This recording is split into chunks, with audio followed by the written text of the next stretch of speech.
Alhamdulillah, segala puji kehadirat Allah Subhanahu wa Ta'ala atas segala nikmat yang Allah berikan kepada kita. Allah berikan kita kesempatan untuk terus menjadi hamba yang senang akan belajar. Berikan kita kesempatan untuk tetap menjadi orang yang cinta akan ilmu walaupun di tempat yang berjauhan, walaupun di rumah masing-masing, tapi kita insya Allah masih ada dalam satu majelis yang sama, dalam rangka yang sama. Semoga upaya kita ini dinilai ibadah di hadapan Allah Subhanahu wa Ta'ala. Kemudian Allahumma salli ala Muhammad wa ala ali Muhammad. Salawat serta salam kita hadiahkan kepada junjungan kita Nabi besar Muhammad sallallahu alaihi wasallam.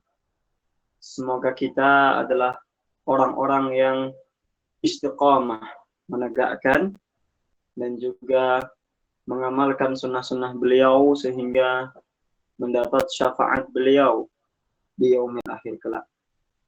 Kemudian kita mendoakan semoga pengarang ulumnya dan pengarang syarah-syarahnya diberikan kemanfaatan ilmunya fid dharaini dunia wal akhirat, dan kita mendapatkan berkah dan kepahaman dari berkah-berkah karangan-karangan para ulama-ulama terdahulu kita. Baik, bismillah Bapak Ibu, kita mulai kelas kita, melanjutkan syarah Jurumiyah. Alhamdulillah, pada malam hari ini kita sudah masuk atau sampai ke huruf qasam. Nah, di mana huruf qasam ini bagian dari huruf khafat atau huruf jar. Tetapi oleh Syekh Jurumiyah, huruf qasam ini dipisah penyebutannya. Kenapa? Nah, karena ada tujuannya ternyata kenapa beliau memisah. Sehingga beliau membuat bait sendiri lagi. Nah, dikatakan wa huruful qasami wahia al-wawu wal-ba'u wat-ta'u.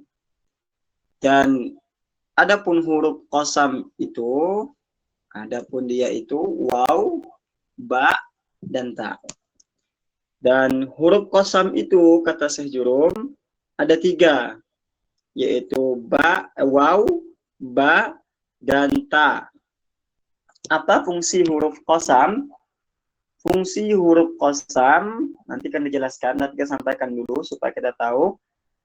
Fungsi huruf qasam itu gunanya untuk menunjukkan sumpah. Sehingga kalau dalam bahasa Indonesia itu kerap kali kita menjumpai diartikan dengan demi, watini wazaitun, dan demi, bukan dan, demi zaitun, wal fajri, demi waktu fajar. Nah, demi itu menunjukkan sumpah. Nah, sehingga huruf-huruf qasam ini adalah huruf-huruf yang digunakan untuk menunjukkan sumpah. Maka disampaikan dalam arahnya, faiza dakhala harfu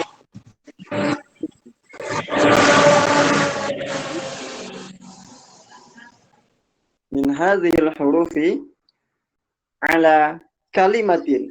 Kita sampai di situ dahulu.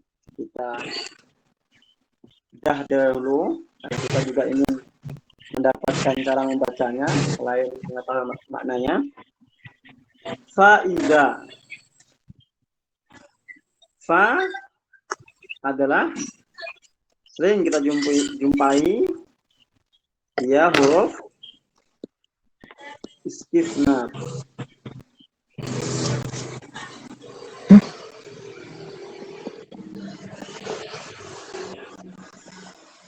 Huruf istifna. Apa fungsi istifna? Nah, sebagai penanda awal kalimat. Iza ini disebut huruf syarat. Tetapi dia bukan huruf syarat yang menjazmkan. Karena huruf syarat itu ada yang berfungsi menjazmkan, ada yang tidak. Iza ini huruf isyarat yang tidak menjargonkan. Udah, dia bermakna beli mie apabila. apa? Ada di situ? Hah? Ini apa? Oh, mie bakso. Beli jam 4 ya. Bermakna Satu yang Dedek nggak pakai anu ya. apa bila. Kalau dalam bahasa Indonesia kan, kalau kita mengatakan apabila, maka harus ada makanya. Apabila saya makan, maka saya kenyang. Apabila saya ngantuk, maka saya tidur. Nah, maka itu disebut dengan jawabnya. Maka sama, apabila ada iza, maka dia harus ada jawabnya nanti. Bisa pakai fa atau pakai makna. Iza, maka apabila, ini tolong ada yang aktif speakernya dimatikan dahulu karena Iya. ini. Adek. Ya, apa Bu? Tin dulu.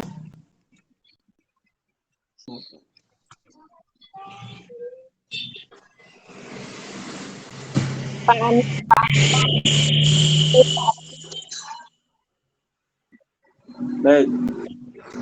Apabila masuklah. Nah, ini kan ada huruf da, kho, dan lam. Nah, bagaimana mengetahui dia ini dibaca dakhola? Maka kita tempatkan terlebih dahulu. Dakhola ini secara umum ada 3 cara membacanya. Dia bisa dibaca dakhola, bisa dibaca dukhila, dia bisa dibaca dakhola. Atau yang dakholanya di majhulkan juga, atau dukhila.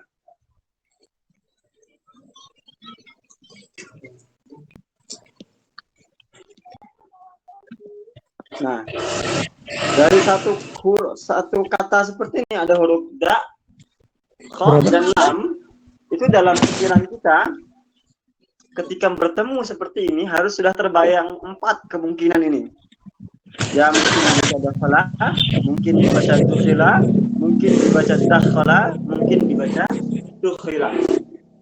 Bagaimana Ustaz kok bisa langsung ketangkep kemungkinan dia ada 4 ini? Nah, itulah yang kita pelajari pelan-pelan di kelas privat, bagaimana nanti ketika sudah jauh logika seperti itu akan muncul dengan sendirinya, akan ingat dengan sendiri. Oh, satu kata itu ternyata ada beberapa kemungkinan dia dibaca.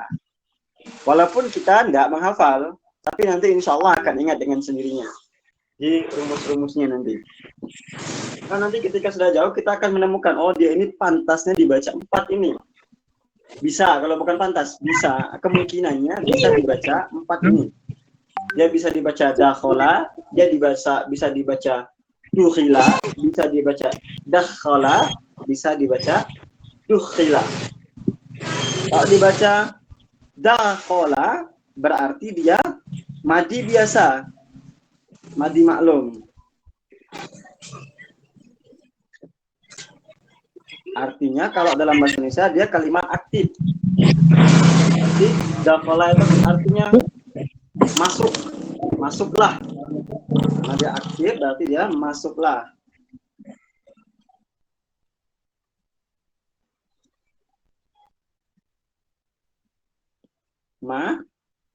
Masuklah. Kemungkinan yang kedua dia dibaca dukhila dengan majhul. Majhul ini kalau dalam bahasa Indonesia dia disebut pasif. Kalau masuk itu kan aktif. Kalau pasif berarti dia dimasukkan. Nah, berarti maknanya dari masuklah menjadi dimasukkan. Nah, sedangkan dakhala ini aktif, tetapi dia butuh objek. Kalau bahasa Indonesia apa istilah kalimatnya? Saya kurang paham juga, kurang ngerti. Tapi dia aktif, tapi membutuhkan objek. Kalau masuk itu kan dia tidak perlu objek. Yang masuk itu apa? Buku masuk ke tas, itu nggak perlu objek. Tetapi kalau memerlukan objek, memasukkan. Saya memasukkan, apa yang dimasukkan? Nah, memasukkan buku. Nah, buku itu objeknya. Maka ini disebut dengan muta'addi kalau dalam bahasa Arab. Nah.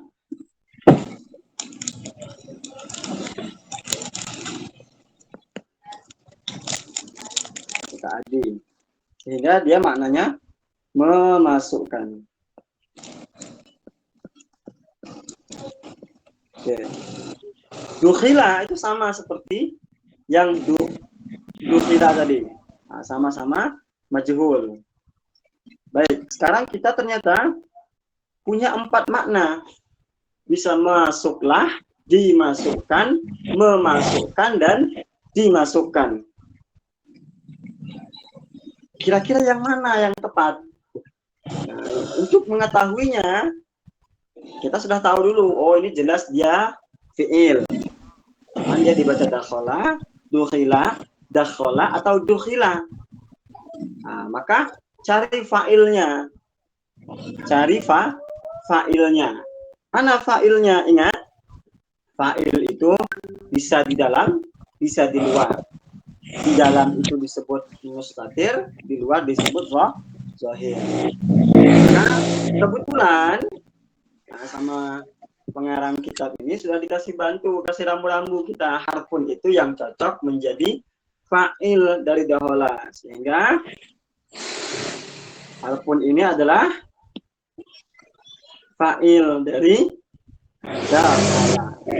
Atau huruf da, kha, dan lam. Harfun ya, huruf. Nah, tinggal dicocokkan. Dia ini pantas diartikan masuklah huruf, atau dimasukkanlah huruf, atau memasukkanlah huruf, atau dimasukkan huruf. Nah, yang mana yang cocok? Tinggal dipilih. Oh, ternyata setelah dipilih, apa yang memasukkan huruf? Nggak ada pelakunya sebelum itu. Nah, dan kalau muta'addi dimasukkan, kok huruf dimasukkan kemana?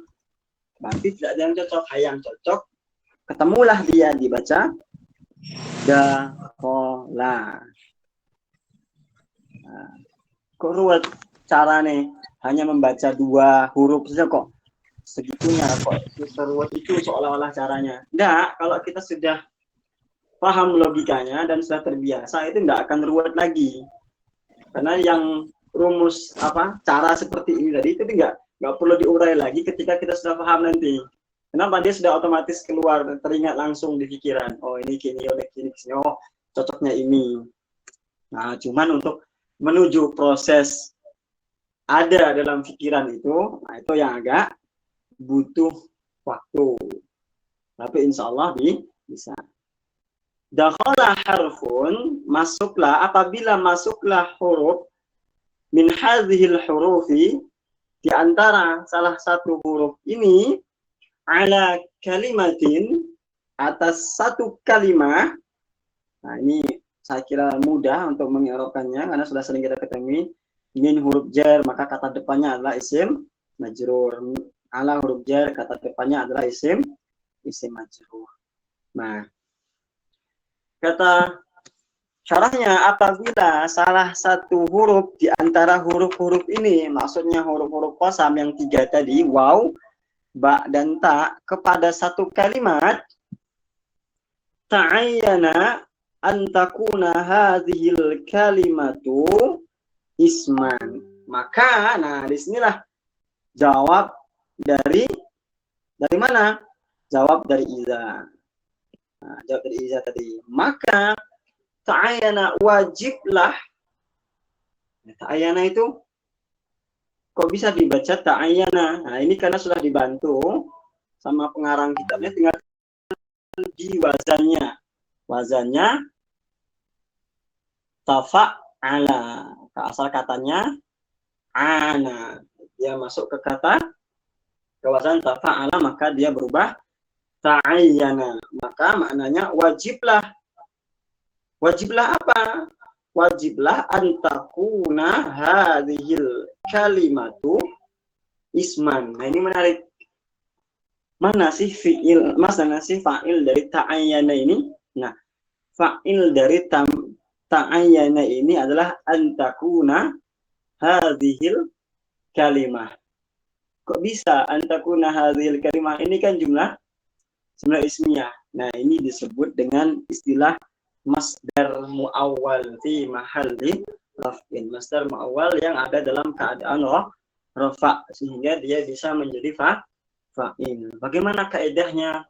Kaedahnya nanti di pertengahan jurumiyah kayaknya akan kita temukan. Karena kalau langsung dijelaskan malam ini akan panjang waktunya. Maka antakuna ini dia masdar muawwal. Nah, dalam keadaan rafa, dia menjadi fa'il dari ta'ayyana.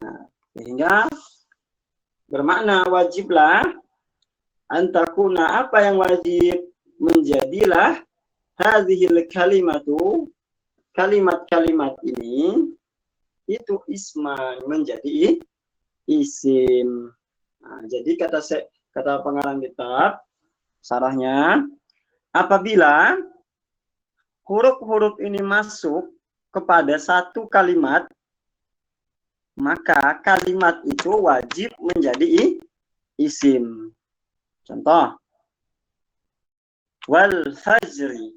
Itu kan ada wa, dia masuk kepada kata atau kalimat al-fajri. Maka al-fajri itu wajib menjadi isim. Karena apa? Karena dia kemasukan wawul qasam. Nah, itu maksudnya.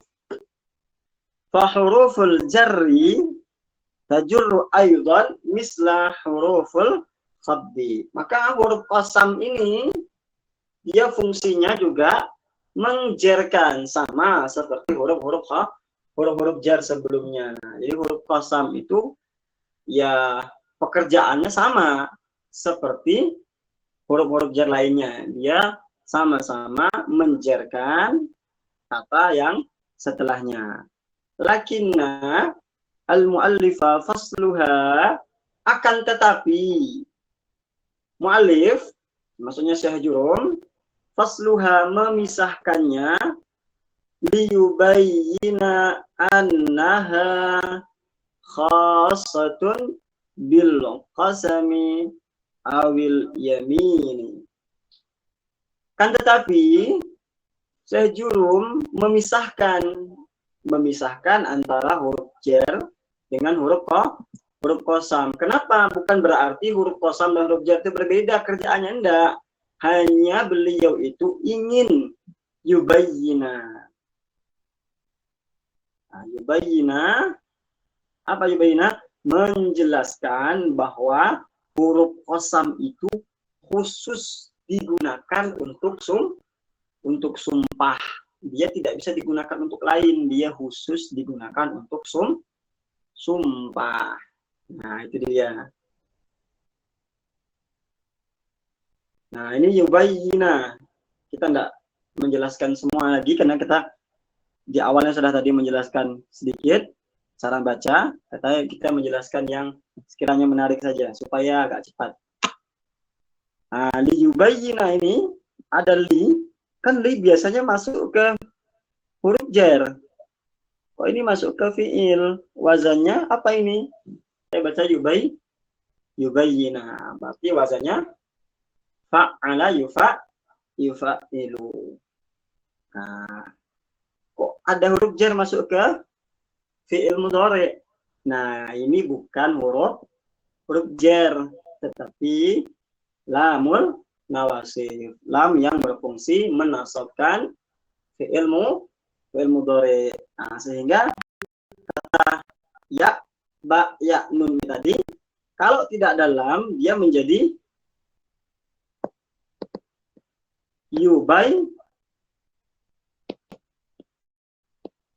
yubayyinu, tapi karena kemasukan lam Kemasukan lam yang menasabkan dari yubayinu dia berubah menjadi liyubayina. Nah, untuk menjelaskan. Menjelaskan apa? Menjelaskan bahwa huruf qasam itu huruf-huruf yang waw, ba, dan ta tadi itu khusus untuk sumpah. Bagaimana penjelasannya? Nah, ini penjelasannya.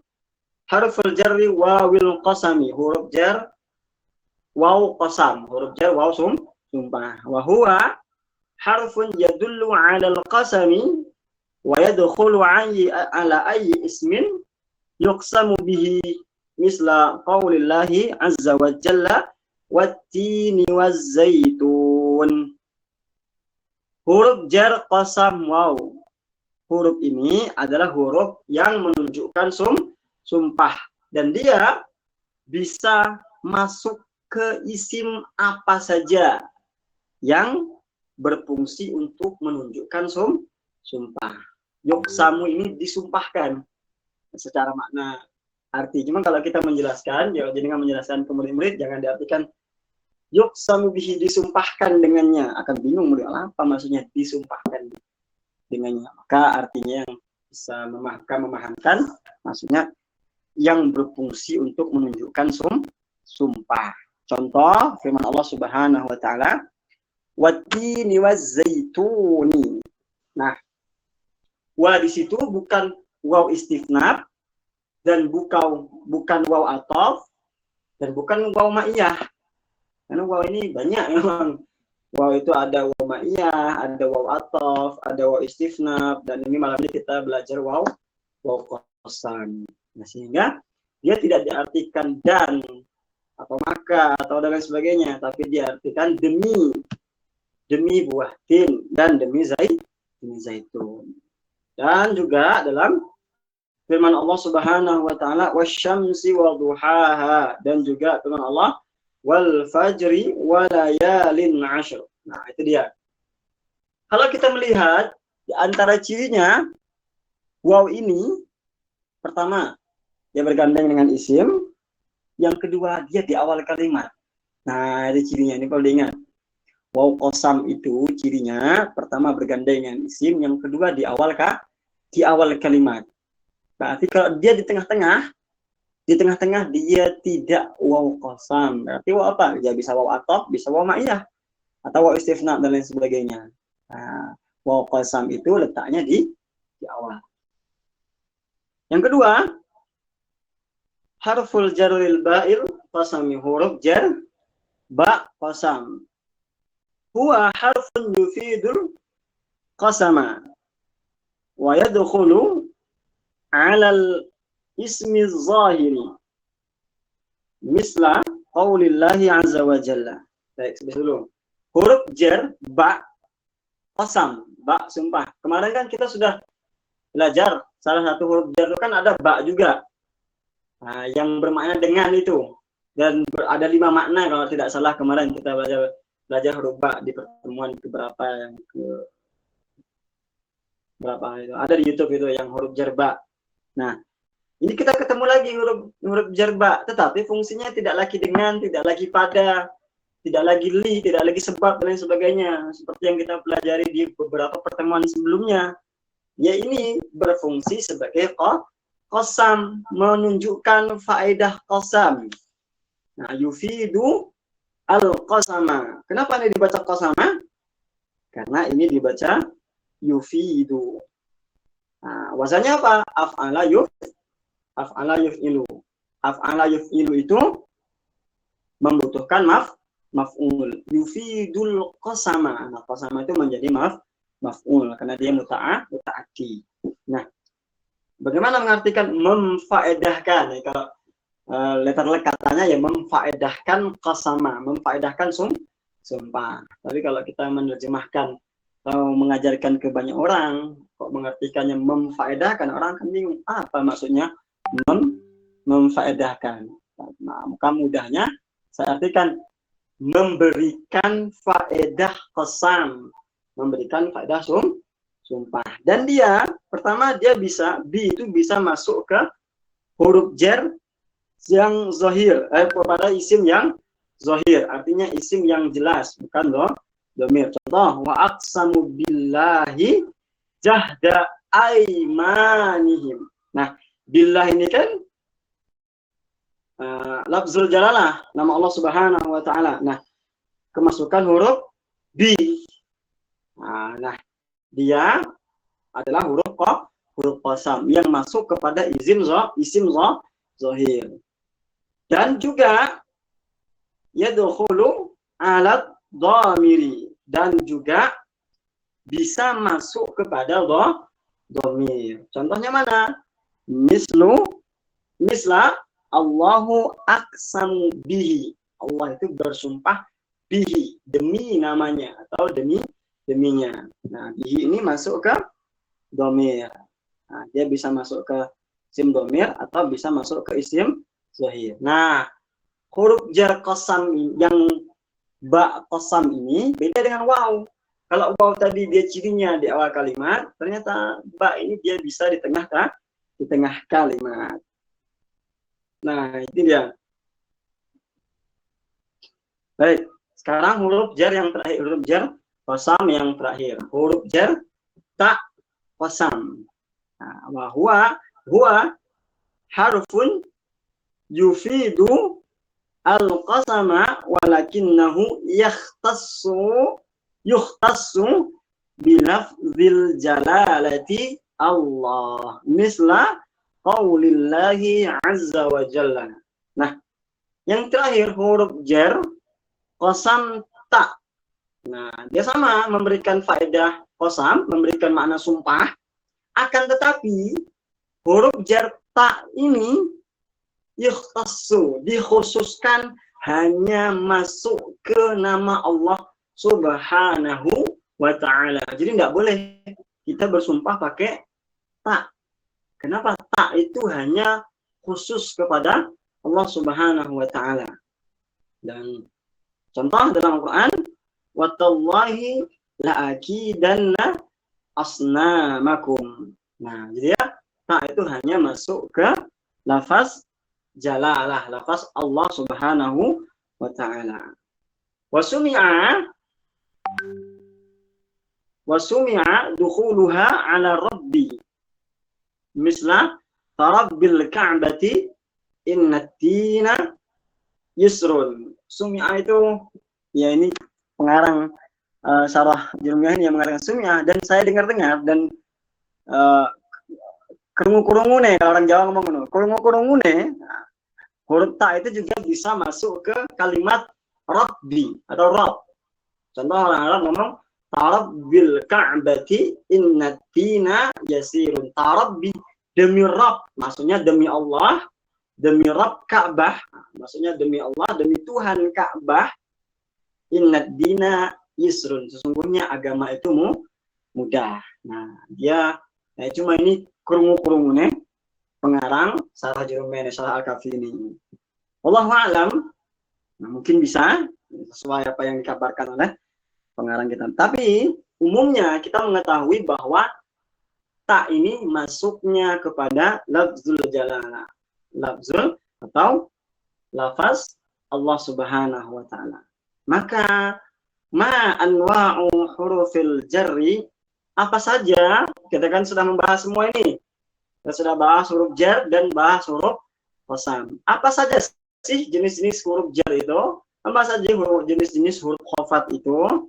Ternyata huruf khafat itu, huruf jar itu terbagi tiga. Ada harfu jarrin asliyin, huruf jar yang asli. Ada harfu jarrin zaidin, ada huruf jar yang zaid, yang tambahan. Ada harfu jarrin syabihin bizaidi, ada huruf jar yang menyerupai dengan zaid, menyerupai dengan tambahan. Nah, jadi ternyata huruf jar itu ada tiga, ada yang asli, ada yang zaidah, ada yang serupa dengan zaidah. Apa saja?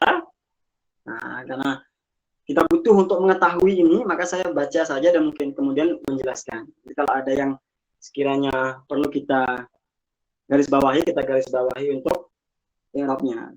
Awalan, harful jarril al-asliyati, huruf jar yang asli. Memang dia asli adalah peruntukannya huruf jar. Harful jarril asli huwa ma lahu makna khasun wa yahtaju ila muta'alliqin sawa'un akana mazkuran au mahzufan. Yang pertama ada huruf jar asli yang dia memiliki makna khusus dan membutuhkan muta'alliq. Muta'alliq itu tempat bergantung. Baik yang muta'alliqnya itu disebutkan atau dihafuzkan. Ini kalau yang sudah belajar, akan insya Allah mudah pahamnya. Baik, saya bacakan lebih lagi supaya kita ketemu di contohnya. Misla min ila. Contohnya huruf jar min ila. Finahwi qaulika. Contoh dalam ucapan zahabtu minal baiti ilal masjidi. Contoh zahabtu minal baiti ilal masjidi. Mana muta'alliqnya? Mana huruf jar aslinya? Nanti akan dijelaskan. Dan juga dalam firman Allah Subhanahu wa taala, subhanalladzi asra bi'abdihi lailam minal masjidil harami ilal masjidil aqsa. Nah, ini penjelasannya. Fa inna min tadullu ala ibtida'il ghayatil makaniyati. Di pertemuan awal ketika membahas huruf jar, itu kan kita buka dengan huruf min. Nah, kan huruf min itu makna aslinya kan disebutkan bahwa makna aslinya huruf min itu menunjukkan ibtida'il ghayah al-makaniyah, menunjukkan awal dari sebuah tujuan, awal dari sebuah tujuan yang akan dituju, yang akan dilalui. Sedangkan ila, kemarin kita ada sebutkan, sebenarnya kalau kita memperhatikan dari awal, ya sudah disebutkan oleh pengarang kitab ini, yang ada huruf-huruf awal itu ya akan disebutkan makna aslinya. Contoh huruf min. Nah, kita coba scroll ke atas, dia akan disebutkan min itu aslinya maknanya ini kemarin itu. Nah ini min, harful jar min, walahu ma'anin kasiratun minha at-tab'id.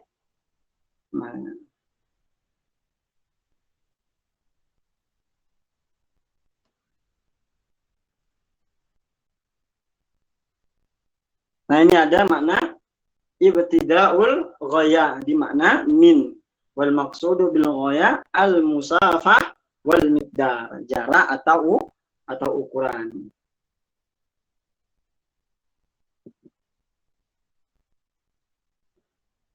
Oh, ternyata tidak disebutkan.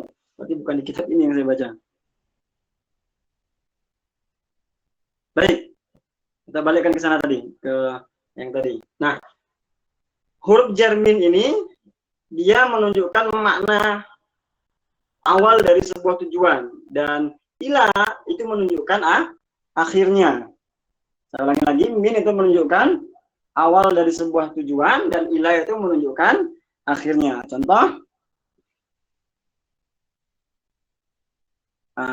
Contoh dalam dua contoh tadi, baik dalam ucapan maupun dalam ayat tadi. Nah, walikulli minal harfaini muta'alliqun mazkurun. Nah, setiap huruf jar yang ada dalam dua contoh tadi memiliki muta'alliq yang disebutkan. Wa hadzal muta'alliqu fil misalil awal huwa zahaba wa fil ayati huwa asra. Fala yasihu an naqula zahabtul baita, bal yajibu minal baiti. Fal jarrul majruru muta'alliqun bil fi'li zahaba. Contoh dalam contoh ini, zahabtu minal baiti ilal masjidi. Nah, huruf jarnya min, mana muta'alliqnya? Muta'alliqnya adalah zahaba. min muta'alliqnya adalah zahaba. Maka tidak boleh min ini dihilangkan. Tidak boleh kita langsung ngomong zahabtu al-baita ilal masjidi. Pergilah saya akan rumah ke masjid. Nah, akan bingung. Maka supaya maknanya itu sempurna, maknanya itu sampai, maksudnya dia membutuhkan sesuatu yang menengahi di situ, yaitu huruf jar min. Zahabtu minal baiti ilal jarri ilal masjidi. Nah, ini dia disebutkan, ini dijelaskan. Wa hurufal jarri hadhihi tu'malu ala itmami makna amiluha bima tajlibuhu min makna far'iyyin jadidin. Nah, huruf jar yang asli itu fungsinya atau digunakan untuk menyempurnakan makna amilnya. Kenapa? Karena ketika huruf jar itu ada, dia mendatangkan makna cabangan atau makna yang baru. Wa takunu bidauril wasiti alladhi yarbitu bainal amin wal ismil majruri. Sehingga dia itu berada di tengah-tengah antara amil dengan isim majrur. Nah, ini tadi seperti yang saya katakan tadi. Dia ada di tengah antara apa? Antara amil yaitu zahaba ini dengan kata bait. Maka tidak bisa ini dihapuskan, karena kalau dihapuskan maknanya akan tidak sempurna. Tapi kalau dihapuskan, dia sudah ada makna. Zahab itu sudah ada makna, tetapi tidak sempurna. Zahab tuh saya pergi, itu kan sudah ada maknanya, tetapi tidak sempurna. Nah, supaya zahab tuh ini sempurna maknanya, dia butuh sesuatu yang di tengah, butuh wasit, sesuatu yang menengahi, yaitu huruf jar. Apa dia? Min, yang menyambungkan ke isim setelahnya, minal bait. Nah, maka fal fi'lu zahaba lazim wa min sama huwa ajiz an isalil makna al mubashir ila kalimatin madrasati. Lidzalika ataina bil wasit wa huwa harfu jarri ila ghaira annana la nu'rab kalimata madrasatuhu maf'ulan bihi haqiqatan li'annahu majrurun bil harfi. Nah, ini nampaknya pengarangnya salah nulis ini.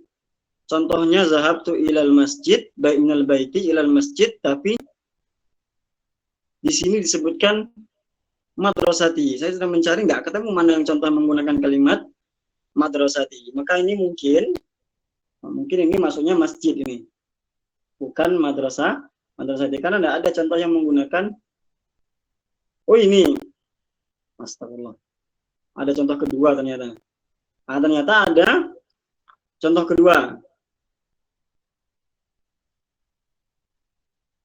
Belum dibaca ini ternyata. Wa taj'alu al-'amilu al-lazimu muta'addiyan hukman wa taqdiran fayakunu al-ismu al-majruru bimanzilatil maf'uli bihi illa annahu majrurun bil harfi misla dhahabat tilmizu sabahan ila madrasatihi.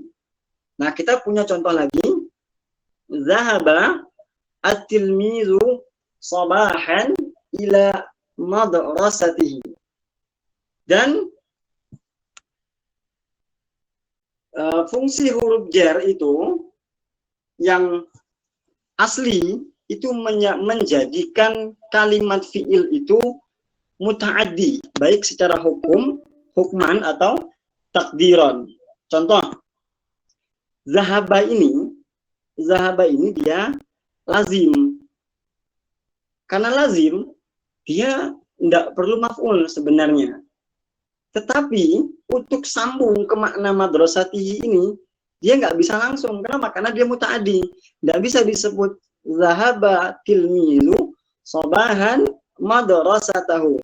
Nggak bisa, karena ini lazim. Nah, supaya dia menjadi muta'addi, maka maf'ul bihnya itu harus menggunakan kata atau huruf jar. Maka jadilah dia zahabat tilmizu sobahan ila madrasati. Pergilah murid-murid pada subuh hari atau pada pagi hari pada pagi hari ke madrasah, ke sekolah. Nah, karena dia lazim, dia tidak bisa langsung nyambung ke maf'ul, maka maf'ulnya menggunakan huruf jar. Nah, itu dia. Nah, huruf jar yang asli itu ada ila, hatta, khala, ada, hasya, fi, an, ala, mud, mundu, kai, waw dan ta. Nah, itu huruf jar yang asli. Baik, kita ke yang kedua, huruf jar yang zaidah. Huruf jar yang zaidah. Huruf jar yang zaidah itu ada 4. Hunaka arba'atu ahrufin lil jarri tusta'malu zaidatan wa hiya. Nah, ada huruf jar, ada 4 huruf jar yang digunakan sebagai zaidah, sebagai tambahan. Apa saja dia? Dia ada min, ba, lam dan kaf. Bagaimana penjelasannya? Nah, penjelasannya ini karena waktunya sudah mau habis, saya agak percepat. Wa min misla hal min sadiqin yakhlisu wa misla ma zarani min ahadin wa mislu lam yatakhallaf anil ijtima' min aduwin. Nah, huruf jar yang zaidah ini untuk mengenalinya, untuk mengetahuinya mudahnya, ketika huruf jar itu dihilangkan, maknanya tidak berubah. Nah, itu yang perlu diingat. Huruf jar yang zaidah itu, ketika huruf jarnya dihilangkan, maknanya tidak berubah. Contoh, hal min sadiqin yakhlisu, apakah ada di antara orang sadiq, orang jujur itu yakhlis, yang jujur. Nah, ini kan kalau dihilangkan minnya pun tidak berubah warnanya. Hal sadiqun yakhlisu, atau adakah yang orang jujur itu yang ikhlas, yang murni, kan sama aja maknanya. Maka dia tidak perlu diartikan. Ma zaroni min ahadin. Ma zaroni, tidaklah mengunjungilah akan aku min ahadin, satu orang pun. Nah, kenapa tidak diartikan? Karena min ini zaidah, tidak perlu diartikan. Tetap dihilangkan, maknanya tetap sama. Nah, hanya saja dia ada untuk zaidah. Salah satu faedahnya apa? Salah satu faedahnya, karena di dalam Al-Quran itu ada ayat kayak wakafa billahi syahidan, dan cukuplah Allah sebagai saksi. Nabi itu tidak diartikan. Nah, tetapi kenapa tidak diartikan? Karena dia zaidah secara bahasa. Ingat saya katakan dia zaidah secara bahasa. Adapun secara ta'adduban bil Quran, secara adab terhadap Al-Quran, kita tidak boleh mengatakan huruf di dalam Al-Quran itu sebagai zaidah, sebagai tambahan saja. Karena setiap huruf di dalam Al-Quran itu ada makna dan ada maksudnya, ada hikmahnya. Maka juga disebutkan di sini nanti kalau dibaca bahwa kita tidak boleh menyebutkan dalam Al-Quran itu hurufnya zaidah, tambahan saja. Karena memang setiap kata dalam Al-Quran itu ada maksudnya. Maka huruf jar yang zaidah huruf jar yang zaidah ketika berada di dalam Al-Quran, dia berubah penyebutannya dari zaidah menjadi huruf jar yang berfungsi untuk taukid sebagai penguat. Nah, wakafa billahi syahidan, dan cukuplah benar-benar Allah. Nah, sungguh Allah syahidan, sebagai saksi. Nah, jadi karena dalam Al-Quran tidak boleh kita menggunakan dia sebagai atau menyebutkan dia sebagai zaidah. Tapi kalau di luar Al-Quran, nah, yang 4 ini, min, ba, lam, dan kaf, ketika maknanya bisa dihilangkan atau maknanya tidak berfungsi, maka dia difungsikan sebagai zaidah. Kalau dalam Al-Quran tidak boleh. Karena dalam Al-Quran itu tidak boleh ada kata yang kita anggap tidak ada artinya. Karena setiap kata dan bahkan setiap penulisan dalam Al-Quran itu ada maknanya. Saya itu punya kitab namanya I'jazu Rasmil Quran wa I'jazu Tilawati, kemukjizatan penulisan Al-Quran dan kemukjizatan membaca Al-Quran. Jadi ternyata dalam Al-Quran itu tulisannya, bentuk tulisannya itu pun dia memiliki mukjizat. Contoh, ketika Bismillahirrahmanirrahim itu ba, sin dan mimnya bersambung. Artinya tidak ada alif wasol di situ. Tetapi ketika di surah Al-Alaq, Iqra bismi rabbikal ladzi khalaq, ba, sin dan mimnya itu diputus, ada alif wasol di situ. Nah, kalau kalian memperhatikan di dalam Al-Quran, Bismillah itu disebutkan 3 kali. Ada Imam Sulaiman yang mulai dari Bismillahirrahmanirrahim itu. Nah, Bismillah itu tidak ada alif wasalnya di bahasa dan dan 3 ayat lain, 2 ayat lainnya yang juga Bismillah disebutkan dalam Al-Quran. Nah, dia juga bersambung ketika dia diungkapkan Bismillah. Tetapi ketika Bismillah itu disebutkan 4 kali dalam Al-Quran, ya ada pisahnya di alif, sin dan mim. Itu ternyata tidak main-main, ini tidak hanya perkara wasal dan tidak wasal. Ada di kitab itu disebutkan. Oh, ternyata maknanya Bismillah itu menunjukkan perbuatan yang segera, yang akan segera dibuat, yang sehari-hari, yang akan segera Bismillah itu dia ringan, maknanya ada ya seperti kita akan buat, akan menulis, akan belajar, itu Bismillah. Tapi ketika kalimat itu digandengkan dengan kata Bismillah dan saja alif wasalnya muncul.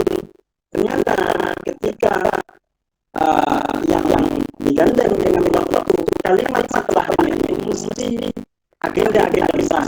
Contoh, Iqra bismi rabbikal ladzi khalaq. Agenda yang membaca, agenda yang belajar. Nah, itu kan agenda yang besar, agenda yang membutuhkan tafakkur dan tadabbur. Nah, pemikiran dan pemerhatian. Sehingga dia menunjukkan tafakkur dan tadabbur. Ditimbulkan dari satu alif saja. Itu luar biasa ya. Biasanya bisa namanya yang jadi Al-Quran nah, lebih seperti itu. Nah, balik lagi ke sini tadi, huruf jar yang zaidah dalam Al-Quran dia tidak disebut zaidah, artinya dia menunjukkan tauhid atau penguatan.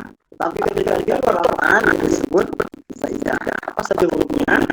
Min, ba, dan lam. Saya kira kesempatan kita harus menyelesaikan saja mana hurufnya supaya kita bisa mudah yang baru.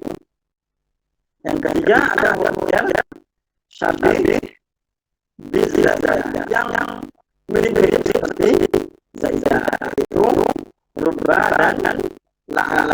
Kalimat huruf ba dan la yang huruf ba dan la ini dia fungsinya sama, mengejarkan, tapi dia hanya saja, tapi dia bukan bagian dari jar asli, maka juga disebut dengan syabih atau menyerupai zaidah. Jadi fungsinya sama seperti huruf jar. Nah, yang berubah kemarin sudah bahas di pertemuan lalu ya, ketika kita membahas makna huruf berubah. Baik, saya kira selesai untuk huruf jarnya. Ketika ketemu akan bahas terus kita ulang-ulang terus sehingga kita bisa ingat dan bisa kata. Nah, untuk minggu depan insyaallah kita akan masuk ke hampir 4 panggilan kita akan bahas satu baik. Kita saja buka tentang isi saja. Baik, minggu depan supaya tidak kita akan balik pada fi'il dan tanda-tandanya. Insyaallah minggu depan. Baik, saya saya kira cukup pertemuan kita pada malam hari ini. Barangkali Bapak Ibu ada yang ingin dikoreksi atau ditanyakan sebentar, saya kasih waktu 2 menit. Supaya kita sesekali ada interaksi. Nah, sesekali ada masih ada waktu baik kita hari Allah. Monggo Pak. Assalamualaikum Ustaz. Assalamualaikum. Maaf tadi yang menyampaikan mana ya?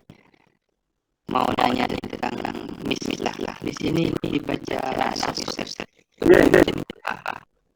Oh, salah. Ya. Jenengan tahu ya? Iya. Oh, iya. Bismillah dia menjadi maf'ul fi atau zaraf. Nah, cuma beberapa yang kita jelaskan. Ini kenapa saya dia baca bismillah? Karena dia menjadi maf'ul fi. Zaraf. Madrub. Ya. Karena dia maf'ul maka dia harus dibaca nasab. Seperti itu. Baik. Iya. Ada lagi?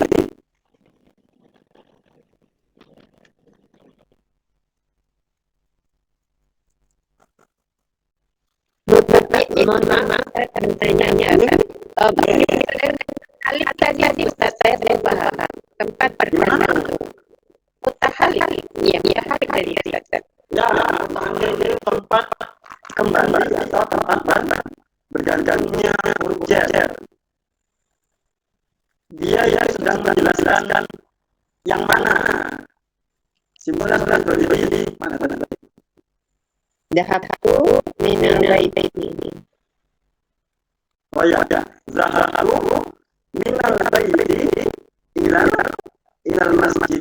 Nah, minal baiti itu muta'alliqnya ke zahabtu. Nah, menjelaskan kerja aktivitasnya si zahab ini. Perginya itu kemana? Kalau dia zahab saja, ini kan tidak jelas. Saya pergi. Nah, perginya itu kemana? Nah, itu yang disebut dengan muta'alliq. Muta'alliq itu sebenarnya alif untuk mencari padanannya ke bahasa Indonesia memang agak kagut untuk mencari apa padanannya. Nah, simpelnya tempat kembali yang dijelaskan oleh huruf jar itu. Nah, kenapa dia tidak bisa langsung? Karena dia ini yang lain. Kok nggak bisa zahabu al-baita, pergilah saya akan kemana? Nah, itu tidak bisa. Maka dia memerlukan dengan min itu. Nah, itulah disebut dengan huruf jar dan muta'alliqnya. Tempat kembali yang tepat dia bergantungnya. Begitu itu Bulinis. Ya. Cukup? Sudah hampir habis ini. Cukup ya. Baik. Saya kira cukup pertemuan kita dengan yang masih privat dan masih awal.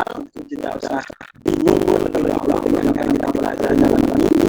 Yang bisa dipahami, yang belum sampai atau belum kuat memahaminya, ya sudah dinikmati saja sebagai Allah saat akan ini itu yang dijelaskan bahwa ini ternyata disampaikan dahulu seperti itu. Baik, saya kira sekian dan kita kaji atau kita bahas sama dengan ini. Semoga mohon maaf jika tidak dari kita. Ini Assalamualaikum warahmatullahi wabarakatuh.